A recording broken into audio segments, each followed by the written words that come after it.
Hi, everyone. Welcome back. I'm Lauren Spear, and you're watching or listening to a horrorfam.com article read aloud, where I read aloud one of our most popular or most requested articles for folks who prefer to watch or listen rather than read.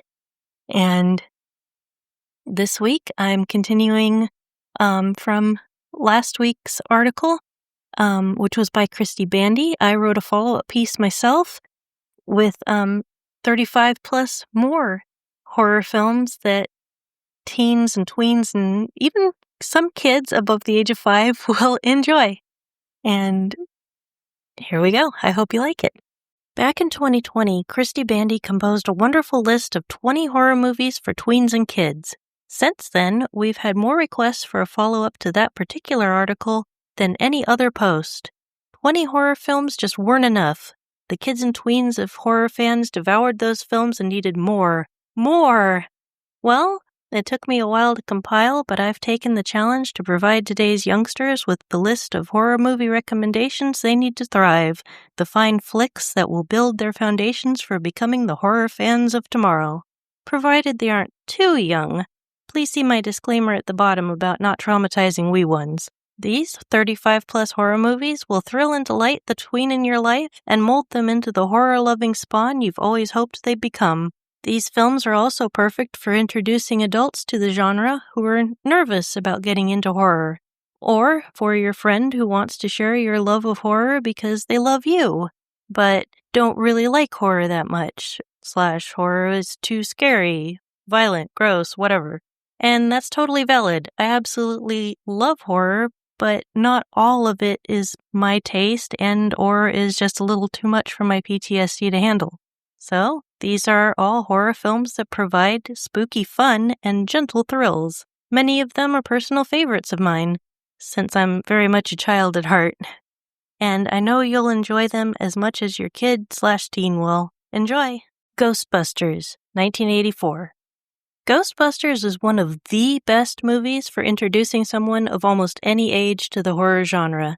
It's a horror comedy, so the jokes help alleviate tension during scarier moments. The effects are fantastic, but just cartoonish enough to not be too scary. The plot is simple, the actors are all fantastic, and it's a pop culture phenomenon that had an enormous impact on society and was a massive influence on genre films. It's no wonder the kids in Stranger Things dressed up as the Ghostbusters for Halloween. Your kids will want to, too.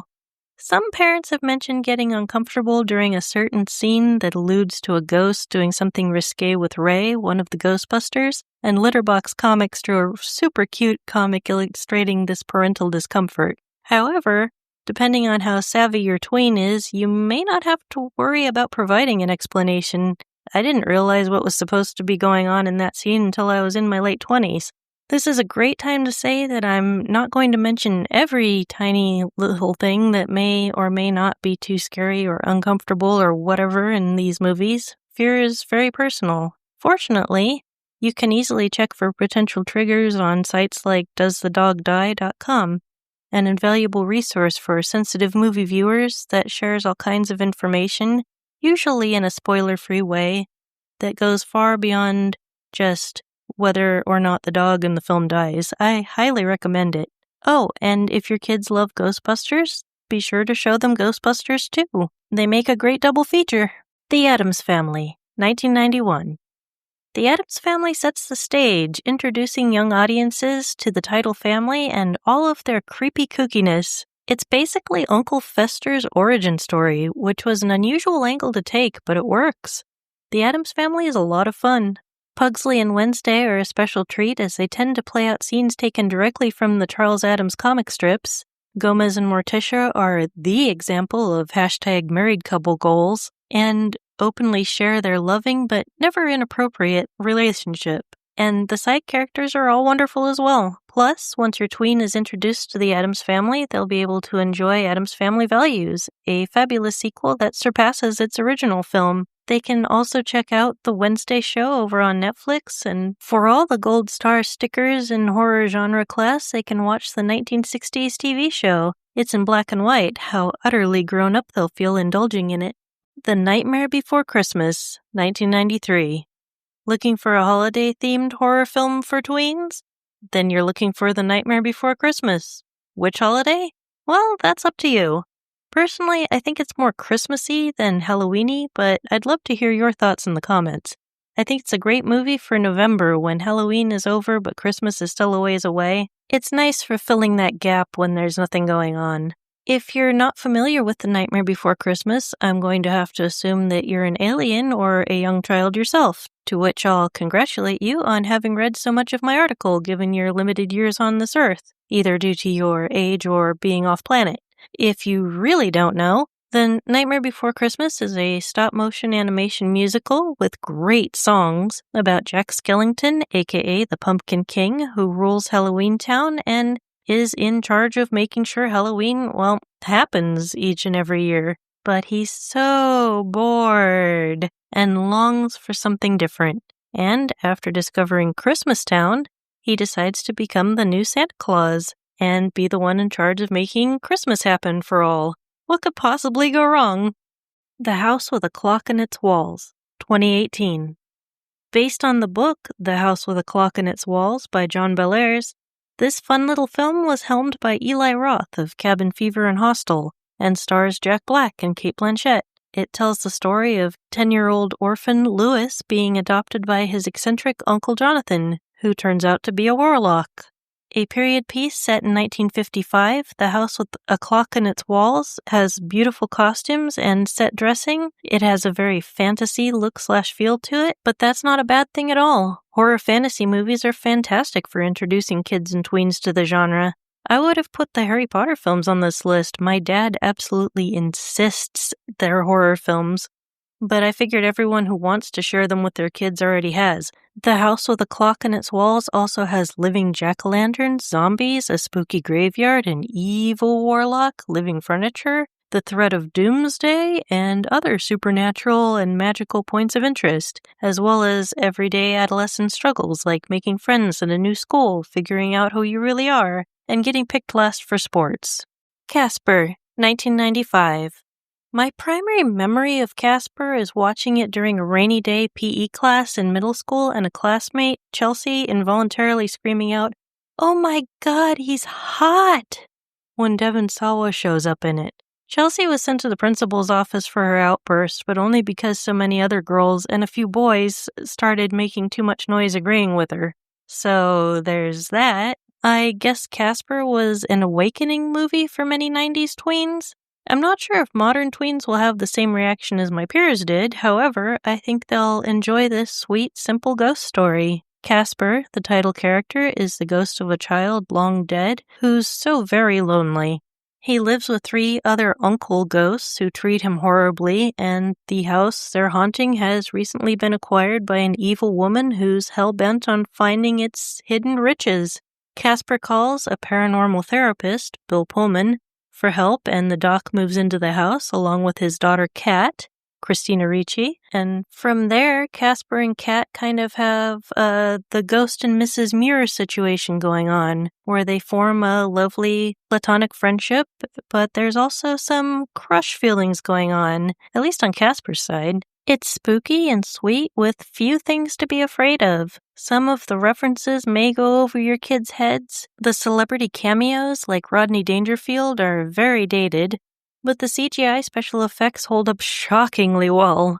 And what tween wouldn't want to take a ride on Casper's dad's up-and-atom machine?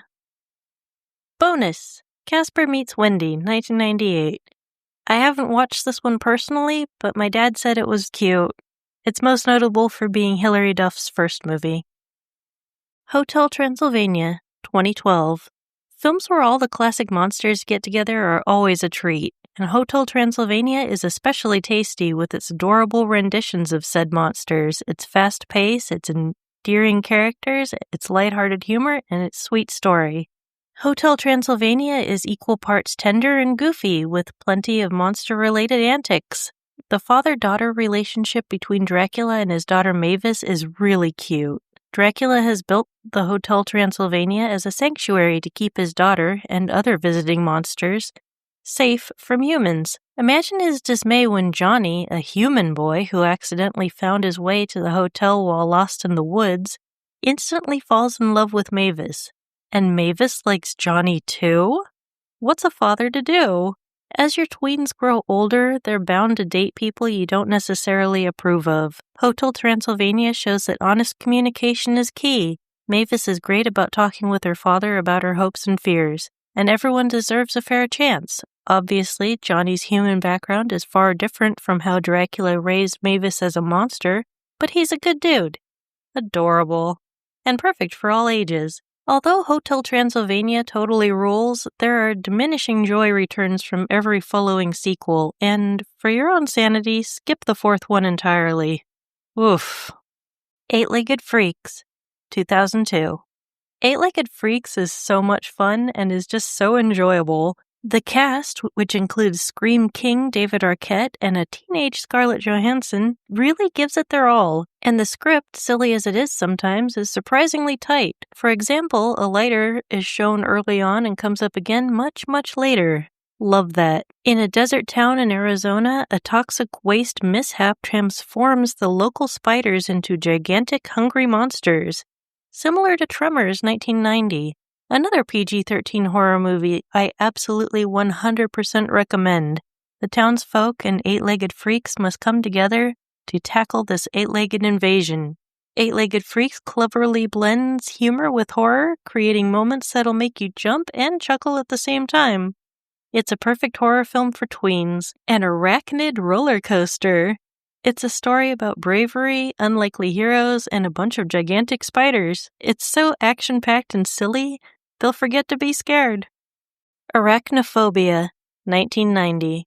R.I.P. Julian Sands. I've already mentioned before that most spiders are friends, and that I've had pet tarantulas. I sold my toys and bought my first pet tarantula, Harriet, when I was in kindergarten. Some of my peers weren't too keen on that, but you know what made me feel better? Julian Sands as entomologist James Atherton and his infectious hyper-focus on arachnids. He was just so cool, and he loved spiders too. Things don't exactly go well for him in the film, but it was nice to see the representation. Arachnophobia is a suspenseful film that might leave your tween with the title phobia if you're not careful. I went into the film already enamored with spiders to the point of having one as a beloved pet, so I was just super stoked to see the handsome movie man sharing my interest. Meanwhile, many of my peers saw this movie and walked away from it scared as heck, so either talk to them ahead of time about how the bulk of spiders are actually awesome little buddies and that the movie spiders are an evil exception, or maybe just save this one for older kids who aren't as impressionable. Anyway, the plot of Arachnophobia is similar to that of Eight-Legged Freaks, mutant spiders taking over and killing people. Except that it's played mostly straight. It's tense with few jokes. And the spiders are normal-sized instead of giant. Super 8, 2011. Before there was Stranger Things, there was Super 8, a tween-friendly horror film about a group of friends making a zombie movie for a film competition, who end up crossing paths with an alien. Super 8 is perfect for kids and tweens who love sci-fi, mystery, and just a dash of spookiness. There's a mysterious creature on the loose, government secrets, and heart-pounding moments that'll keep them hooked. It seamlessly blends sci-fi and horror elements, creating a thrilling mix that's a perfect gateway into either genre, and the young cast is incredible.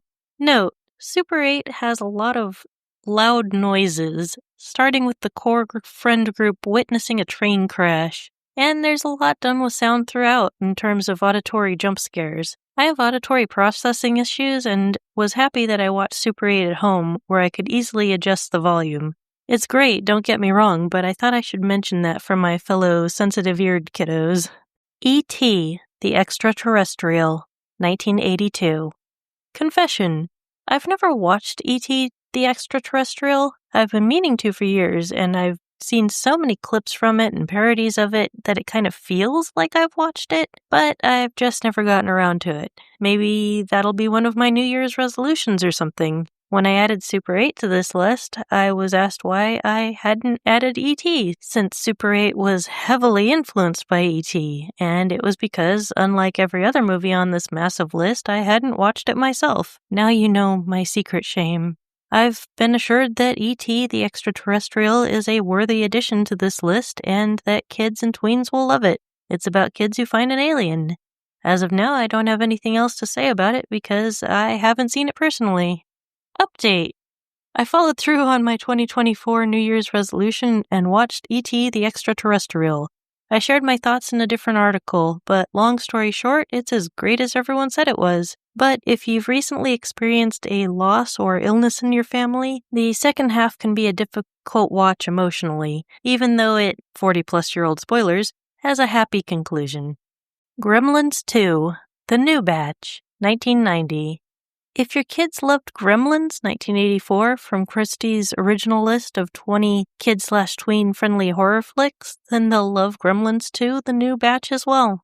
Gizmo, the adorable yet mischievous Mogwai, is back, and this time the mayhem unfolds in a gleaming New York City high-rise. Gentle Gizmo and the not-so-well-behaved Gremlins run riot, creating a rowdy blend of humor and zany gremlin antics. Gremlins 2, The New Batch is exactly the kind of chaos kids and tweens love. Plus, the phenomenal puppetry and animatronics add to the movie's charm, making it a visual treat. It may be the film that sparks your child's interest in practical special effects. It's a monster movie that's more about laughs than screams. It's a lesson in responsibility. Remember, don't feed them after midnight. Wrapped in a package of high-energy, laugh-inducing fun. Gremlins 2 is a wacky adventure that kids and tweens will adore. Coraline, 2009. I've been told that Neil Gaiman's book is better, but no one can deny that the stop-motion animation on the film adaptation of Coraline is phenomenal. It's a visual delight. Coraline is a little girl with unintentionally neglectful parents who are too consumed with their work to attend to their daughter's emotional needs. Fortunately, she finds her way to an alternate dimension where doppelgangers of her parents give her plenty of love and attention. The fact that they have buttons for eyeballs and are overall just slightly off isn't any cause for alarm, right? Corpse Bride, 2005. Also known as Tim Burton's Corpse Bride, this is another stop-motion animated musical that's nowhere near as good as The Nightmare Before Christmas, but it looks amazing. Corpse Bride is a very benign jaunt into ghostly horror that, for the most part, is just kinda, literally, blue and sleepy feeling. And then things pick up when the dancing skeletons appear, and they're just so fun. And then it goes back to being a sleepy little film. It's gorgeous to look at, and its complete lack of scares makes it a fine entry point for kids to get into horror, so long as they don't get too bored. Tim Burton's Corpse Bride is the story of Victor, a nervous young man who's supposed to marry a gal named Victoria, but while practicing his proposal speech, he accidentally asks a corpse to marry him instead, and the corpse says yes. Oops!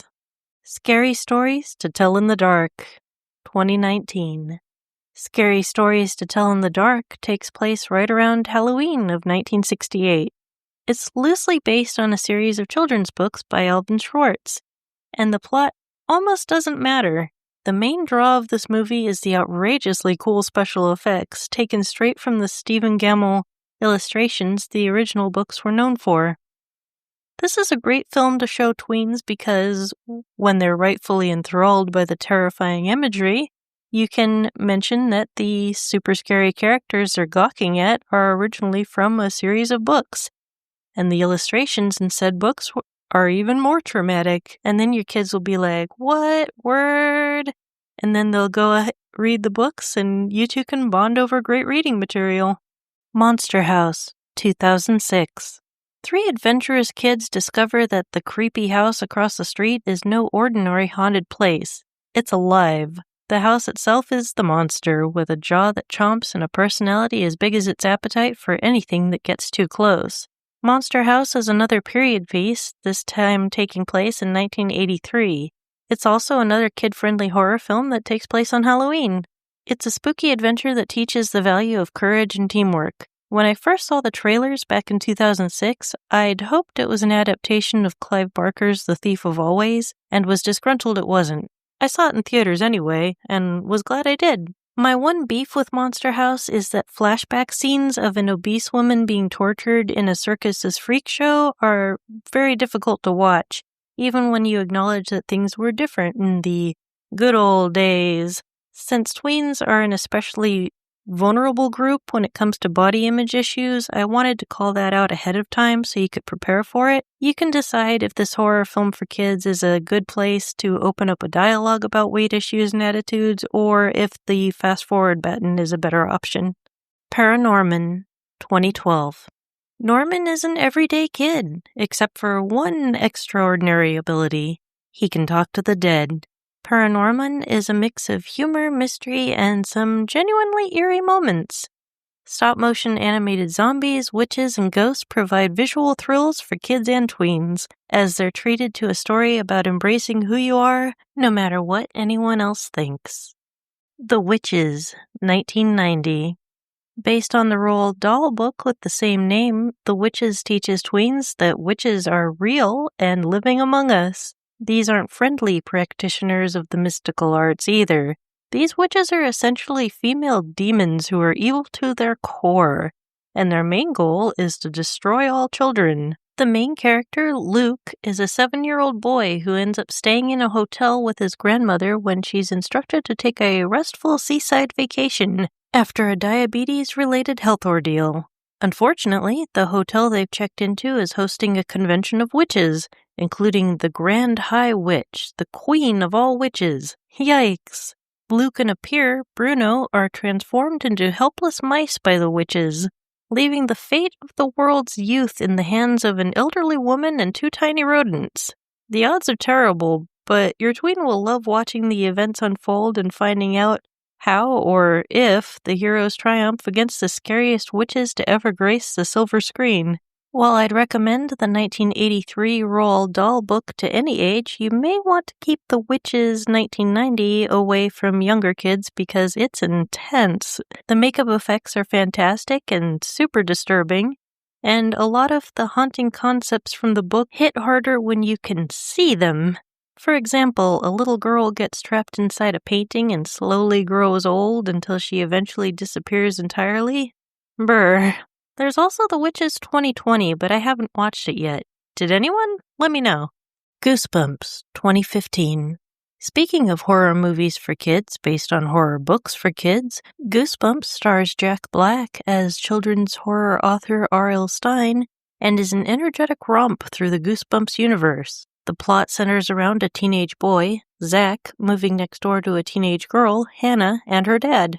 Zach shows an interest in Hannah, but her father is extremely overprotective and more than a tad peculiar. Turns out her dad is R.L. Stine, and he's hiding a big ol' secret. Anything he imagines comes to life, and he has a horrifying imagination. R.L. Stine has been successfully trapping the creatures his imagination produces inside of books for years, and living a secluded life alone with his daughter. But when Zach and his new friend, Champ, break into the Stine household to do a wellness check on Hannah, all heck breaks loose. Literally. The abominable snowman of Pasadena, Slappy the Dummy, the haunted car, and the living gnomes are among the overwhelming abundance of monsters that Jack Black's R.L. Stine and the group of teens need to corral back inside their book prisons. Jack Black is always a joy no matter what movie he's in, and this role is no different. Plus, as with scary stories to tell in the dark, you can use Goosebumps to introduce your tweens to the books it was based on. And the real R.L. Stine shows up in the movie as a drama teacher named Professor Jack Black.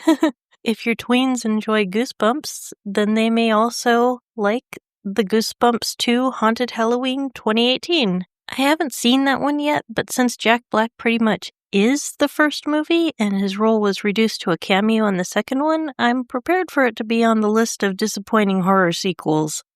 Disney's Haunted Mansion, 2023. Haunted Mansion had a truly unfortunate release date, something it shares in common with Hocus Pocus.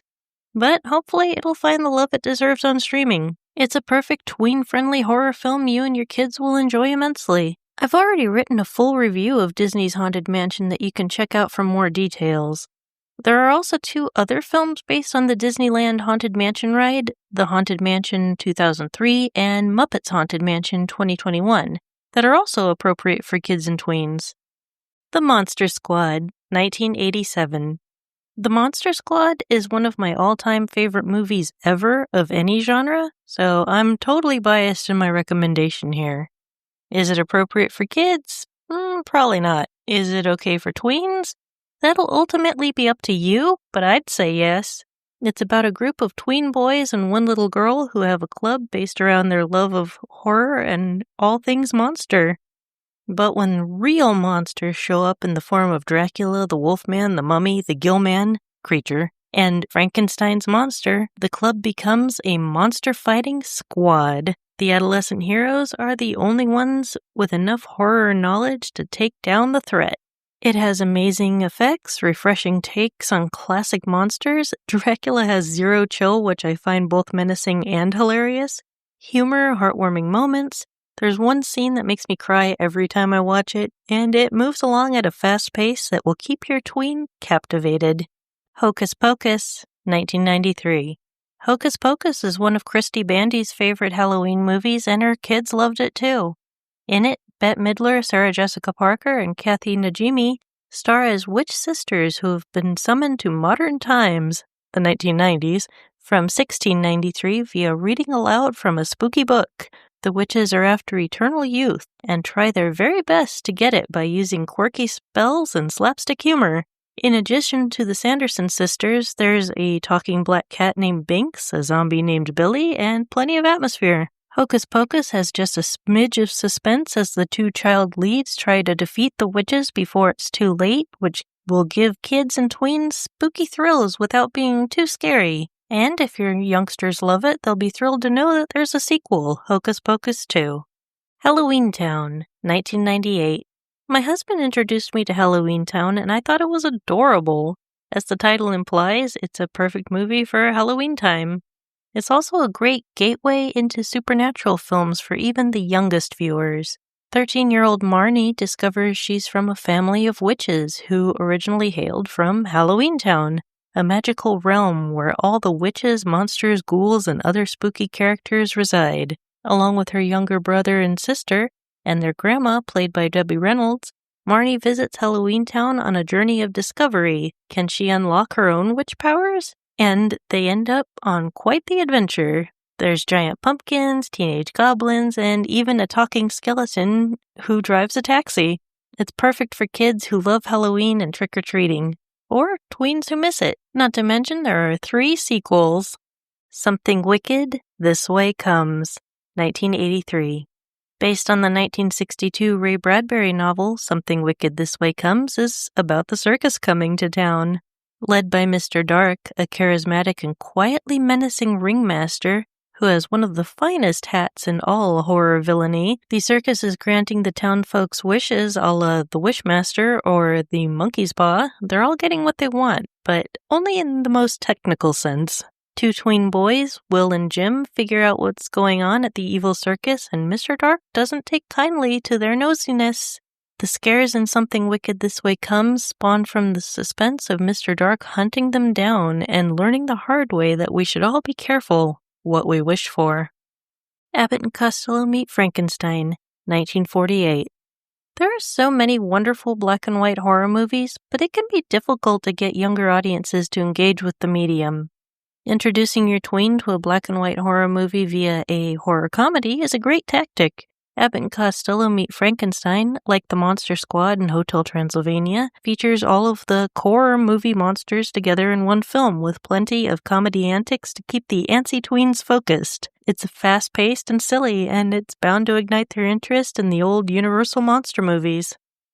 Any of the old Universal monster movies. Going off the last entry, the old Universal monster films are classics for a reason. They're fine viewing for younger kids and tweens alike, and are great for their overall horror education. My dad recommends Frankenstein Meets the Wolfman as his top pick for tween viewers, after Abbott and Costello Meet Frankenstein, of course.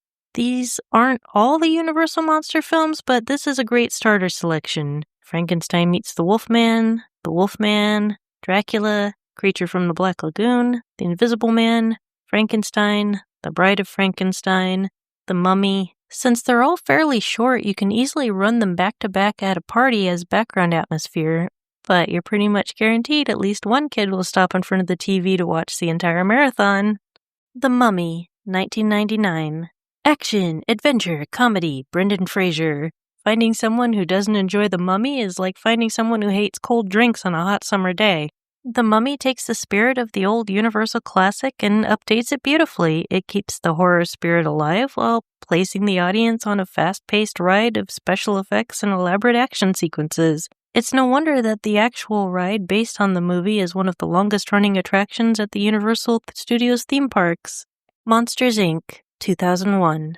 I was originally going to include Little Monsters, 1989, mostly because my mom worked on some of the special effects, and I thought it'd probably be fine for kids since it's rated PG, but then I really thought about it, and I'm honestly not sure who Little Monsters is for. The monster stuff is way too scary for little kids, while the human stuff is way too scary for tweens. For example, there's a scene where the parents sit their two sons down to explain that they're going to be separating, all while the little brother tearfully begs them to stay and promises that he and his sibling will be better kids. That's so heartbreakingly sad. Yikes, dude. That said, the idea of monsters living under our beds or in our closets is a classic horror trope that deserves to be explored. And little kids are well served by learning that they don't need to be afraid to go to sleep. And even if there are monsters hiding in their rooms, they're probably pretty nice, like Howie Mandel or Mike and Sully. Monsters, Inc. is that magical movie where the monsters under your bed turn out to be more goofy than scary. It's a heartwarming and chuckle-worthy adventure, perfect for kids and tweens. It has pretty much everything from little monsters, including getting to see where monsters live, with zero discomfort. There's plenty of laughs for adults, too, and the computer animation still holds up shockingly well. Like, I know I said that earlier about Casper, but it's always a surprise to me when old CGI still looks great. Just me? Wallace and Gromit, The Curse of the Were-Rabbit, 2005. Wallace is an inventor, and Gromit, his silent but expressive dog, is always by his side. Together they run a pest control business with a mission to protect gardens from veggie-loving rabbits. But when a mysterious were-rabbit starts munching on the town's veggies, it's up to them to crack the case. Is it scary? Not in the slightest. Wallace and Gromit, The Curse of the Were-Rabbit is perfect for kids and younger tweens. It's a wild adventure loaded with funny moments and just a dash of mystery. The British charm, the crazy contraptions, and the clever humor make it enjoyable for all ages. If your youngster enjoys The Curse of the Were-Rabbit, they'll be happy to know that it isn't the claymation duo's only jaunt into tween-friendly horror films. Check out A Matter of Loaf and Death, 2008, a murder mystery where Wallace and Gromit need to track down a serial killer who's offing British bakers. Even as an adult, I love all of the Wallace and Gromit films. It's not horror-related per se, but I can't talk about Wallace and Gromit without recommending The Wrong Trousers, 1993. It's my favorite short. Frankenweenie, 2012. I'll save you the trip to doesthedogdie.com for this one. The dog dies. That's the major plot point in Frankenweenie, and I don't recommend it for any kids, tweens, or anyone else who's recently lost a beloved pet. If you're still feeling raw with grief, don't feel bad about skipping this one. If you're in a good place emotionally, you and your kids will enjoy Frankenweenie, a cute stop-motion animated interpretation of the classic Frankenstein story. Directed by Tim Burton, this kids' horror film revolves around a young boy named Victor Frankenstein who lives in the suburban town of New Holland. Victor is a budding scientist who has a close bond with his pet dog, Sparky. Tragedy strikes when Sparky is hit by a car and dies. Grief-stricken, Victor is inspired by his science teacher to harness the power of electricity to bring his beloved dog back to life. Victor successfully reanimates Sparky, but his secret experiment doesn't go unnoticed. As news of Sparky's resurrection spreads, it triggers a series of events that involve other kids attempting similar experiments with their pets who've passed. This leads to a comical and chaotic climax where the town's once peaceful existence is disrupted by an army of reanimated fur and scale babies. Frankenweenie is a macabre yet somehow heartwarming tale about the power of love, friendship, and the consequences of playing with the forces of life and death. With its unique visual style and quirky characters, the film pays homage to classic monster movies while offering a touching and entertaining story that's suitable for older children and tweens. And if they absolutely love it, they can check out the 1984 live-action original of the same name, Scooby-Doo, 2002. My husband loved all the old Scooby-Doo cartoons as a kid, but I don't think there's been a single Hanna-Barbera cartoon that I've managed to remain conscious for. I love their ideas, but something about the art style and pacing just puts me under. Though that may be a handy tip if you're looking for a child-friendly cartoons to show kids who are running wild on a sugar buzz after Halloween trick-or-treating. Scooby-Doo 2002 takes the characters and core concepts of the original cartoons and breathes new life into them. It's super colorful and thoroughly entertaining with an all-star cast giving their archetypical roles their absolute all. Shaggy, Scooby, and the rest of the Mystery Inc. gang, who are having friendship troubles they need to work through, get called out to a resort on Monster Island, and they need to work together to figure out why the other tourists keep seemingly falling under demonic possession. Is it real monsters or just a real villain? Scooby-Doo 2002 and its sequel, Scooby-Doo 2, Monsters Unleashed 2004, are both great tween-friendly horror films. And live-action Velma is one of our favorite horror characters who wears glasses. The Munsters, 2022.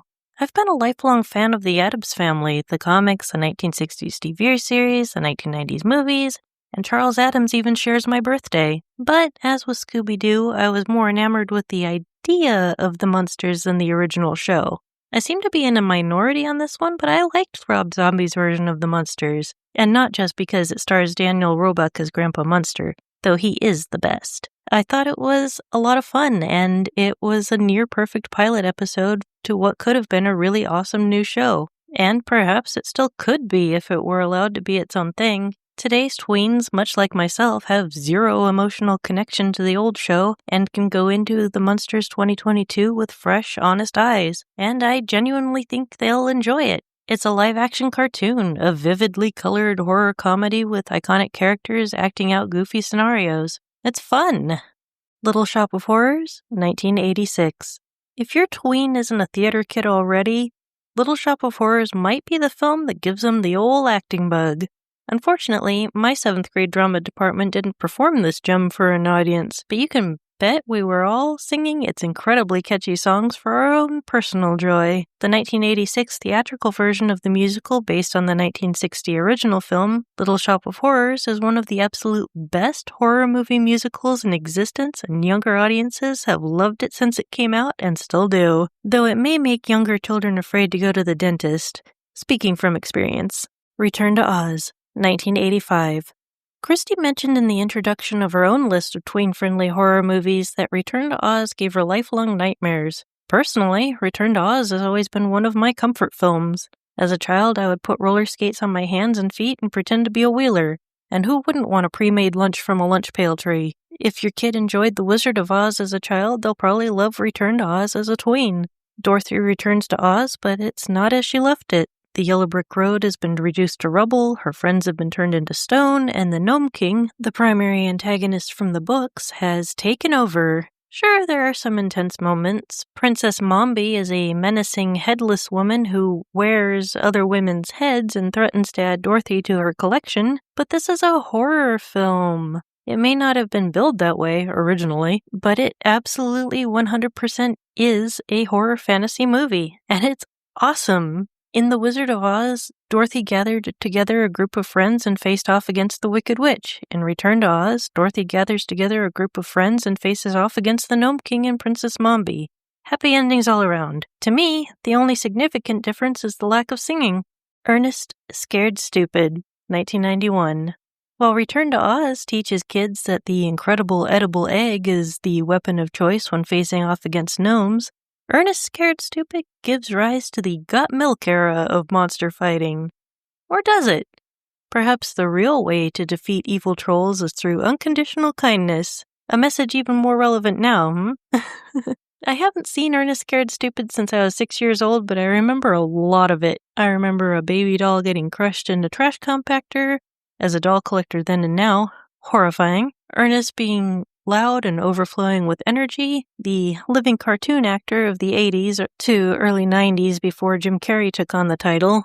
I remember the trolls, incredible rubber monster suits. I remember children being kidnapped by said trolls and turned into wooden dolls. And I remember that most of the trolls are even more lactose intolerant than I am. I also remember that everyone in my elementary school watched this movie when it came out. Those in my peer group were absolutely traumatized, and many still are. I was very much in the minority when it came to 6-year-olds virtually unscathed by the terrors of Ernest Scared Stupid, though my vivid memories of the film over 30 years later may speak otherwise. However, the older kids, 4th through 6th grade, absolutely loved it.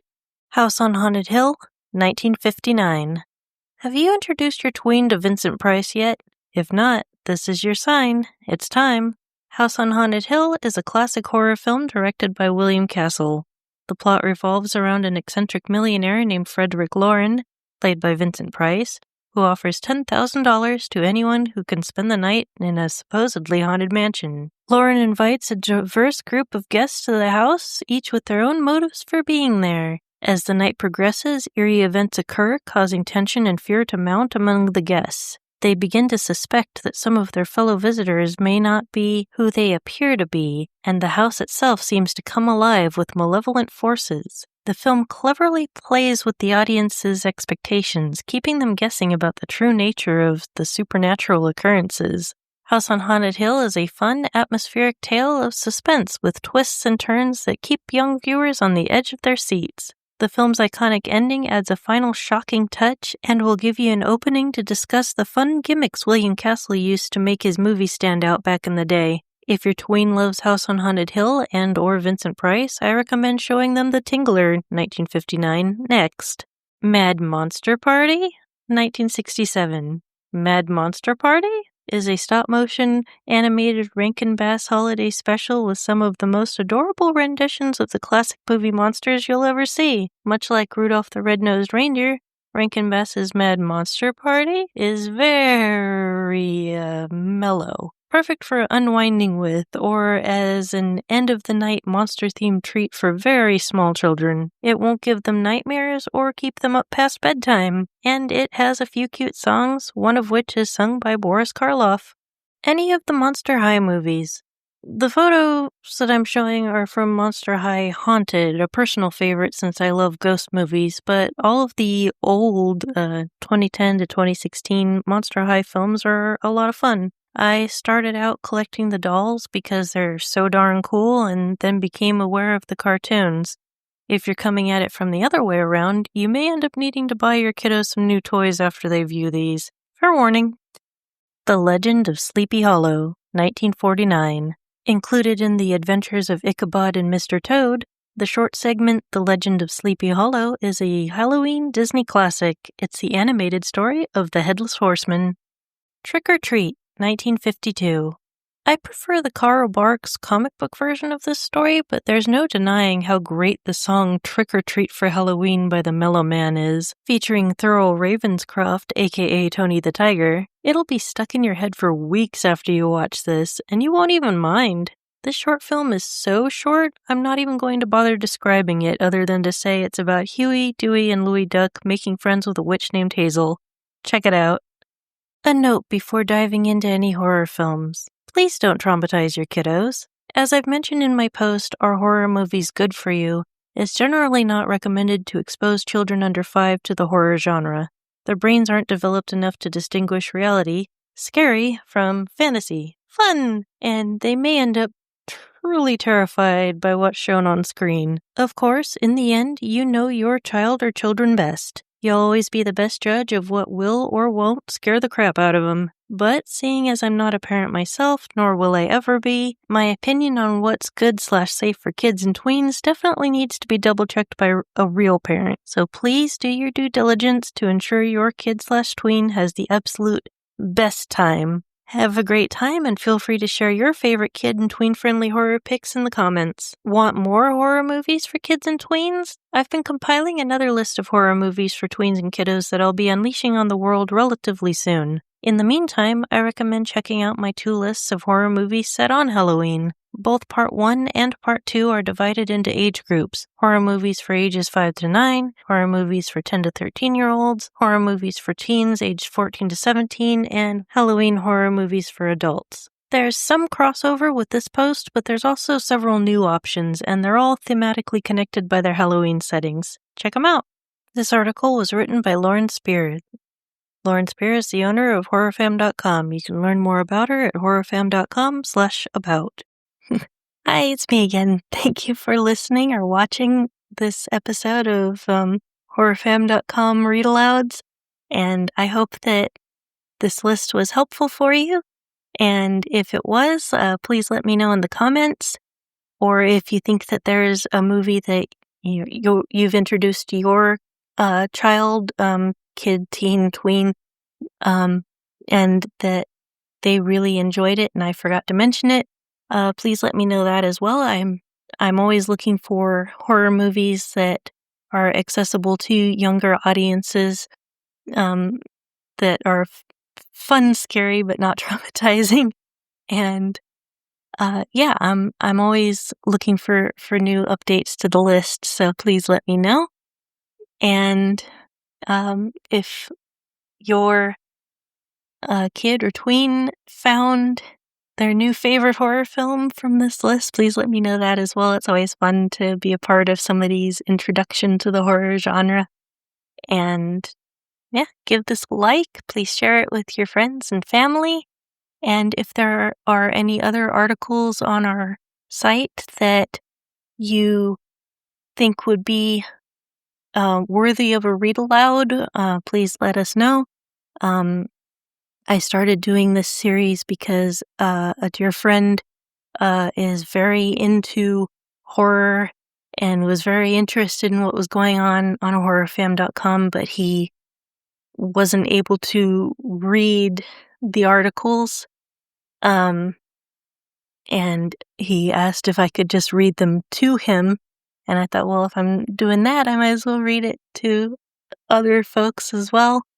And yeah, so if there's something that the title caught your eye, but you were like, oof, I cannot scroll through all that and read all those words, let us know. Like, I don't mind doing these.